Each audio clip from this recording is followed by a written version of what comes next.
I always love talking about Survivor, and since some of my past videos on Survivor have done reasonably well, I thought Survivor Second Chances was the ideal season to start out with. A lot of the cast this season calls this season the best season ever. I think that's a little bit overglorification. Don't get me wrong, I thought this season was a really great season, but I wouldn't call it the best. Heroes vs Villains is one that I consider to be better. The season had a really strong start with Abby and Varda in leading roles. The middle part kind of stagnated to me, and the season ended really strong as well. Actually, the final episode was the best final episode of a season in years to me. The strong point for me this season was the unpredictability. Going into that final episode, I had no idea who was going to win this season.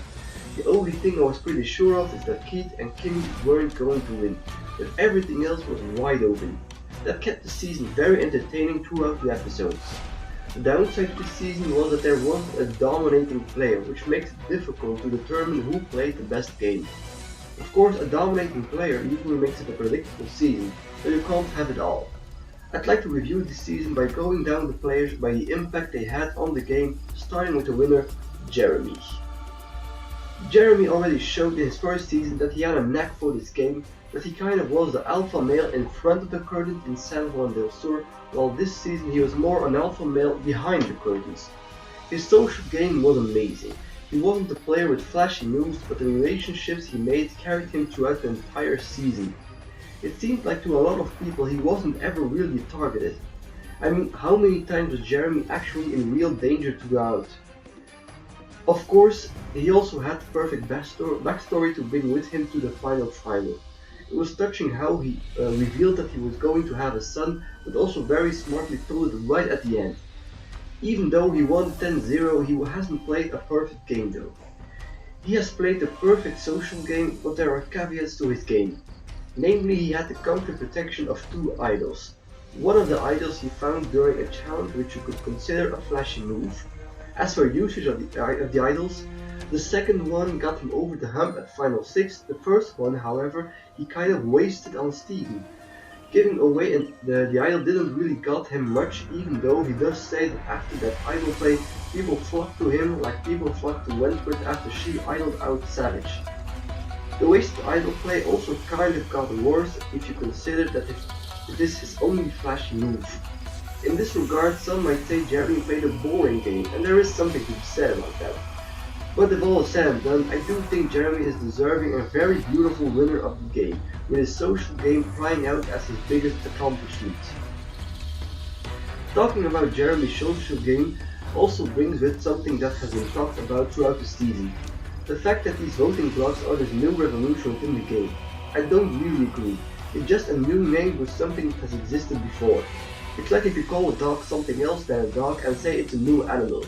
No, it's still a dog, but you just call it something else. What might be a revolution is how Jeremy won the game. Not that the way he won it was new, but that the way he won it might be the new standard on how to win Survivor for the next seasons. For the past seasons we had winners who pulled off one flashy move after another like Tony, Natalie and Tyson. They didn't get targeted by it, but by their allies, but got respected and feared for it. Maybe Jeremy's social game will be followed by future winners, meaning that a strong social game will become more important than flashy moves. Next, I'd like to talk about a group of players that impacted the game with flashy moves, but whether it be by overplaying, being on the bottom, or just bad decisions, they came short of the title of sole survivor.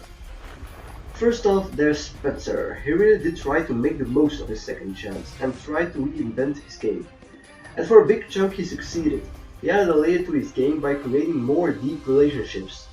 To me, it's on the strategy part he went wrong.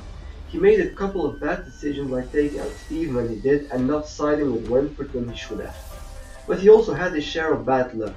He was pretty much powerless the most part of the game. He barely survived Tribal in episode 2. From that moment on he was trying to survive, looking for an alliance that would take him in. The fact that he made Final 3 is a great feat in hindsight. Next up is Kelly Wentworth, the discovery of the game, the dark horse this season. She had the unknown factor going for her considering her first season was a dud. She played a good season considering for the most part of this season she fought from the bottom against the majority and got to Final 4. She took risks and wasn't afraid to make moves, just like Jeremy supplying two idols, which gave her some security and courage to be risky. With both idols she played really effectively, and considering the information she had, it was a no-brainer to play those idols when she did. I can't say I'm too surprised she did well. You could see early on signs that she would be good during her first season. Even though I'm not the biggest Wentworth fan, I don't really know why. I guess it's just personal taste. The next flashy player is Steven Fishback, who clearly came back to play a different game to Tocantins. He was itching early on to make flashy moves and eventually did with a Wigglesworth vote. To me, however, he overplayed his hand way too early, making him a target pretty fast after that.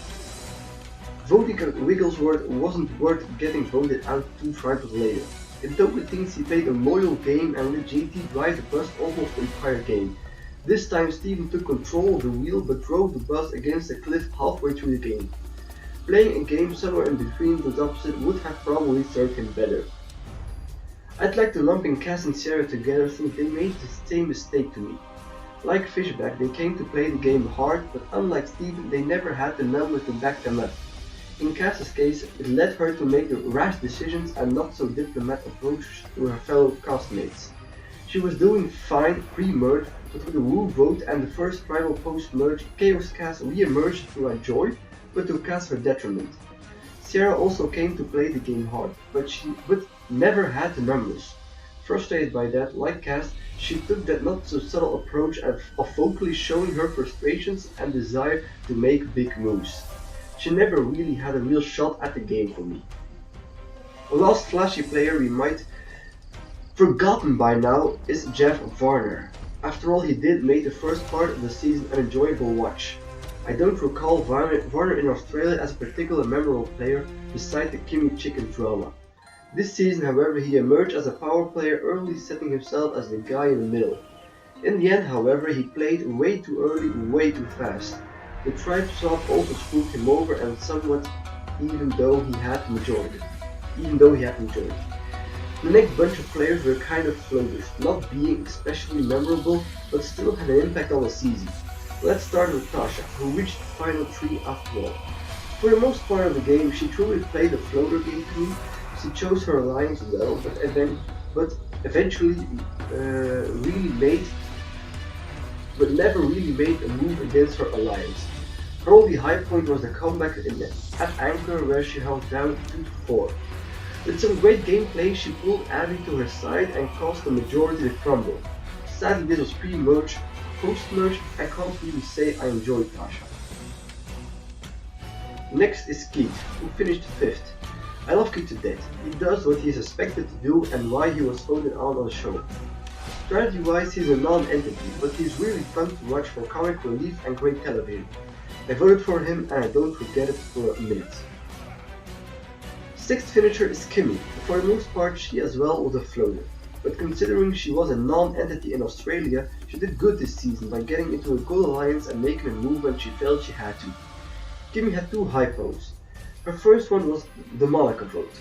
The reason why she won her run was maybe questionable, but how she did it was pretty good. She can claim Malika's exit as her own. The second one was the infamous tribal at Final 6. Her way of thinking was sound.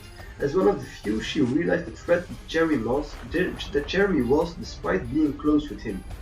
She made the right move at the right time but got unlucky with the idols that got played and the unique situation that occurred. A nice try though. The next one is the Brazilian Fury Hurricane Abby. I guess you could consider her a flashy player, but the thing is that nothing she does is motivated by rational thought, but rather emotions. She was a big character pre-merge, indirectly causing the exit of several players like Vidas, Shireen, Peih-Gee, Rue. These players aligned with Abby, but soon after got burned by her win of the day. Post-merge, the Brazilian flame dimmed down as she was trying to survive in the minority with Wentworth and Sierra. Her flame flared up a couple of times before her exit, but her glory time was pre-merge. As a character, Abby is amazing to watch, but as a player, playing the game with Abby truly is playing with fire. Last in this group is Joey Amazing. The guy who is so amazing that he'll never win Survivor. At least that's my opinion. Joe did do better than in season 3. he paid more attention to his social game and tried to play the game in the middle. Sadly, he made the same mistake he always did, which is being so awesome. Now, I'm not boring the Joe hype train, but Joe is indeed a guy who is blessed in many areas. And because Survivor is ironic in many ways, Joe will never win because he is so amazing. If he wants a chance, he should do less at camp and throw more challenges.